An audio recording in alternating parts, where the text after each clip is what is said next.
Yeah, we've had a very positive experience dealing with the Gujarati government. In fact, it's one of the big reasons why we chose to invest here in Gujarat. A pro-business environment, an attitude of getting things done, implementation very important, investing in infrastructure, which is very important to our industry, whether it's rail or port or roads, and importantly, a relationship that we believe can grow and commit to each other that we're going to get things done, and that's very important.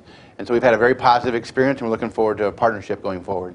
Well, when we started looking throughout India where we're going to look to make our next manufacturing site location, we targeted the western and northwestern part of the country. Well, then we went to Gujarat and looked for land availability was very important to us. Infrastructure investment and commitment to infrastructure investment was very important to us. The availability of a talented workforce and engineering and technical capabilities, but also an environment that's pro-business. And so that was a big part of our criteria. And then we chose Gujarat because of the relationship that we got with the government and the work that we did together. Well, automotive investments are a big deal, and they're massive. Without $1 billion U.S. investment is not something that happens every day.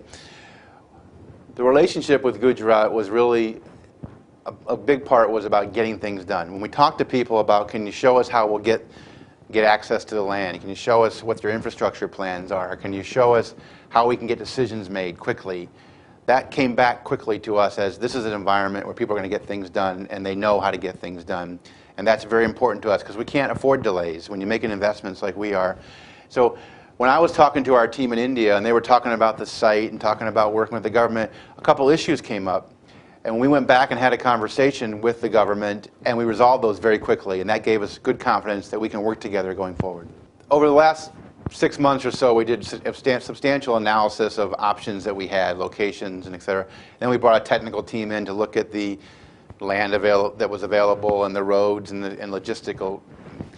But then once the conversation started happening, it didn't take that long with the government because we both came in with we want to get this done. Now for Ford in our system then, once we made a recommendation and had a consensus point of view on our site, we went through our chain of command to make sure this was the right place for the right investment and make sure people were comfortable with that. And then ultimately, I took it to the board of directors of Ford to get approval to make this kind of investment of $1 billion. And we had very good cooperation throughout with the government, but also within Ford, that we want to make this happen, we want to do it. So at Ford, just like in Gujarat, we get things done and we go fast. I had my first meeting with him today because our team's been meeting here in India with him. And you know, the Honorable Chief Minister was very pro-business. I was thinking forward about new ideas, how we work together beyond this, and we appreciate that, but also committed that if we have any issues, we'll get it done together and to have an open line of communication, and that's all we ask for.